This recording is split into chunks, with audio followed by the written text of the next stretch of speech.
Do you believe that a place can hold the emotions, secrets, and energies of the people who pass through it? Today, I'm going to tell you a story that will send a shiver down your spine. Imagine working in a police station where inexplicable things happen. This is the story of Paula, a 42-year-old investigator who witnessed events that defied everything she believed possible. My name is Paula. I'm 42 years old and I've been a crime investigator since I was 25. I've worked in several police stations, but none was like the one on Rua São Clemente, an old building that seemed to have stopped in time. They said that that police station had been the scene of dark events in the past, but I never believed in legends. At least, not until I worked there. I was transferred to the police station one autumn night. As soon as I entered the building, I felt something strange. The atmosphere was heavy, and the silence seemed thicker than usual. Colleagues commented on strange things, lights that blinked on their own, sounds of footsteps in empty corridors, and, most importantly, Archive B4, a basement where everyone avoided entering. My first night shift was when it all started. I was reviewing reports in the main room when I heard slow, rhythmic footsteps coming from the hallway. I grabbed my flashlight and went to check, but the hallway was empty. However, the footsteps kept echoing around me. It was as if the sound was coming from inside the walls. I went back to the room, but noticed something was out of place. My coffee, which I had left next to the keyboard, was now on the edge of the table. Little details like this started to repeat themselves, and I started to suspect that something wasn't right. 2 weeks later, I received an order to file old documents in the basement. It was the famous B4 archive, the place everyone avoided. I went downstairs with a box of folders, and the cold environment made me shiver. The lighting was dim, with a lamp that flickered intermittently. I started to organize the folders on shelves, but something caught my attention. One of the drawers was ajar, and inside it was an unmarked folder. I opened the folder and saw that it contained old photos, dated 1957, of people who had been arrested there. The curious thing was that the eyes of the people in the photos seemed to be focused on me, regardless of the angle I looked at. Suddenly, I heard a loud noise, as if one of the shelves had fallen. When I turned around, everything was intact. But the sound now was voices, whispering my name. That same night, something even stranger happened. I went back to the main room and noticed that a chair was overturned. As I approached, I felt a cold wind pass by me, even with all the windows closed. Records at the police station spoke of an incident in 1958 where a group of prisoners disappeared without explanation while in File B4. Since then, the place has been considered cursed. Every investigator who passed by reported feeling something, but the stories were never officially documented. On my last shift at that police station, something happened that I will never forget. The clock read 3:17 when the lights began to flash. I looked down the hall and saw a figure in the distance, standing and watching me. I grabbed my gun and went there, but when I got there, there was nothing. Just an inexplicable cold. I decided to leave that building and never return. I reported it to superiors, but everything was ignored as fatigue. To this day, I remember the figure and the voices.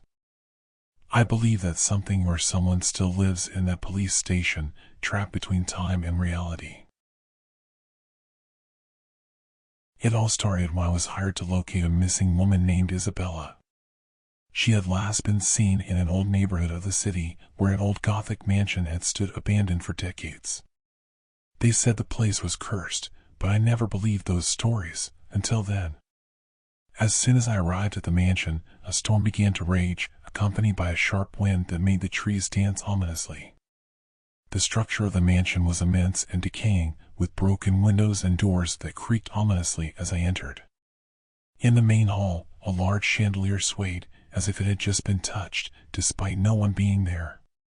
That's when I saw a shadow that wasn't mine move on the opposite wall. As I progressed, I discovered dusty notebooks in an office. They contained scribbles of Isabella, as if she had been there recently. The words "Don't trust the shadows" were written repeatedly alongside drawings of a hooded figure. My instinct told me to leave, but something held me there, as if the mansion was alive and wouldn't let me leave. A door in the basement led me to a secret room. The air was heavy, and an antique mirror occupied the main wall. As I got closer, I felt something watching me from inside the mirror, but it wasn't my reflection. A hooded figure appeared, and everything around me went dark. I woke up outside the mansion, with Isabella's notebooks beside me. She was never found, but I wonder if the house didn't take her to the same place I escaped from. My name is Ricardo. I'm a criminal investigator. I'm 41 years old, and I need to share something that keeps me up at night to this day. It all happened during a search for a fugitive in a dense forest in the mountains. My team and I split up to cover more ground. Night came quickly, and I was alone when I heard footsteps that seemed to be following me. Each time he stopped, the footsteps also stopped. It was then that I saw a white figure moving through the trees.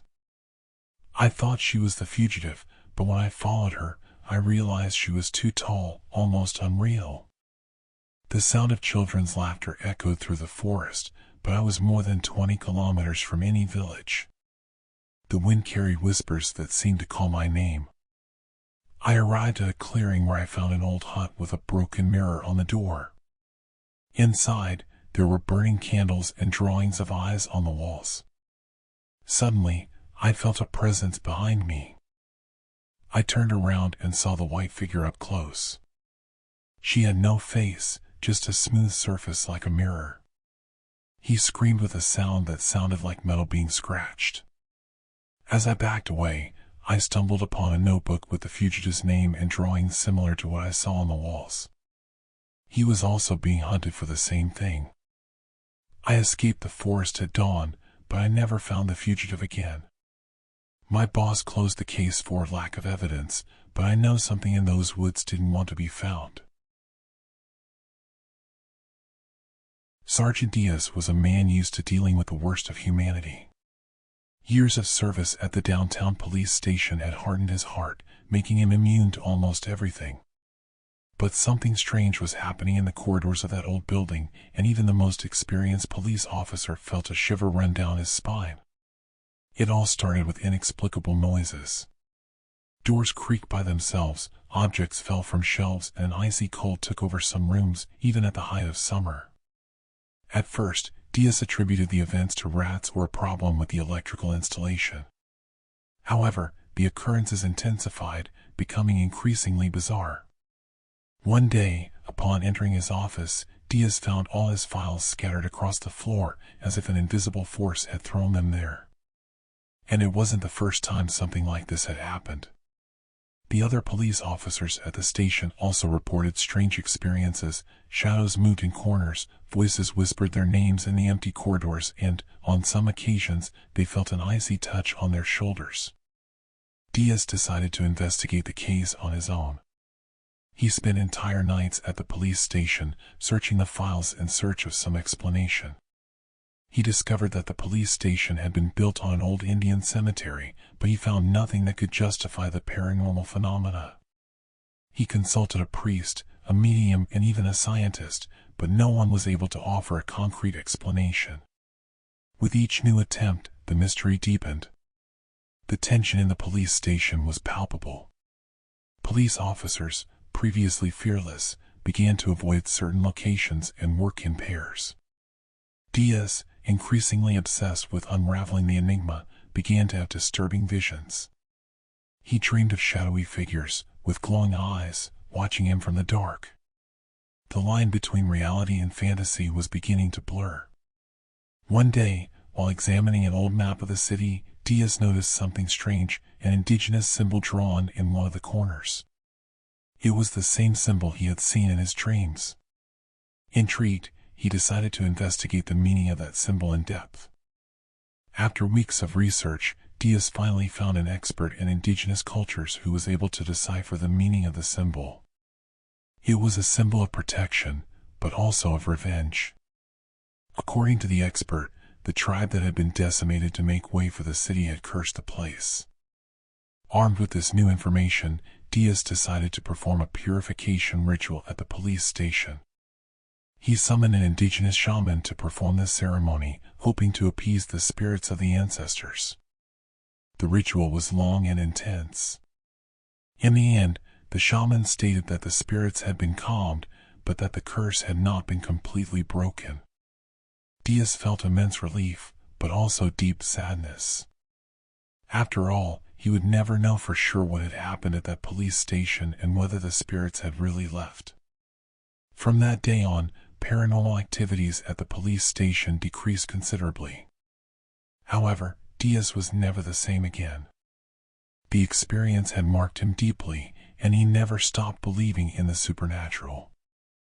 And so, the mystery of the haunted police station remained without a definitive solution. Had the spirits of the ancestors really been calmed? Or was the curse still hovering over the place, waiting for the right moment to manifest itself again? Sergeant Silva and his partner, the young and naive Corporal Almeida, were an unlikely pair. Silva, a veteran hardened by life on the streets, and Almeida, an idealist fresh out of the academy. Together, they patrolled the city streets in an old vehicle, a Ford F-100 that had seen better days. Nights on patrol were long and lonely. And it was during one of those nights that things started to get strange. A cold wind blew through the open window of the car, raising the hairs on Almeida's neck. Silva, more experienced, attributed the cold to the damp night and continued on. But what happened next left them perplexed. An old radio, which had been turned off in the glove compartment, suddenly turned on by itself, tuning to a static frequency. A distorted, guttural voice began muttering unintelligible words in a language that sounded more like a growl than a human tongue. Fear settled in the car. Almeida, eyes wide, grabbed Silva's arm. In the following days, the events repeated themselves. Objects moved by themselves inside the police car, lights flashed for no reason, and a constant feeling that they were being watched hovered over the two police officers. With each new occurrence, fear turned into panic. Silva, determined to discover the cause of all this, began to investigate the vehicle's past. It was discovered that the vehicle had been used in an operation to arrest a leader of a satanic sect. During his arrest, the leader had uttered a curse against all those who arrested him. Intrigued, Silva sought out an exorcist priest, who confirmed his suspicions.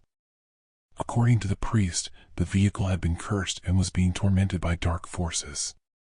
The exorcist suggested that the only way to break the curse was to perform a purification ritual at the place where the vehicle had last been used during the operation. With the help of Almeida and the priest, Silva returned to the prison site. It was an abandoned warehouse, surrounded by a high wall and covered in satanic graffiti. The atmosphere was oppressive and charged with negative energy. The ritual was long and intense. The priest recited prayers in Latin, while Silva and Almeida watched, terrified. At the end of the ritual, the priest stated that the curse had been broken. However, Silva couldn't shake the feeling that something was still wrong. Upon returning to the police station, Silva and Almeida decided it was time to get rid of the cursed vehicle. They donated the vehicle to a scrapyard, hoping it would be destroyed. In the days that followed, the two police officers felt great relief. The nights on patrol were peaceful again, and the feeling of fear that accompanied them had disappeared. However, Silva never forgot that experience. The cursed vehicle had been a reminder that the world was a stranger and more mysterious place than he imagined.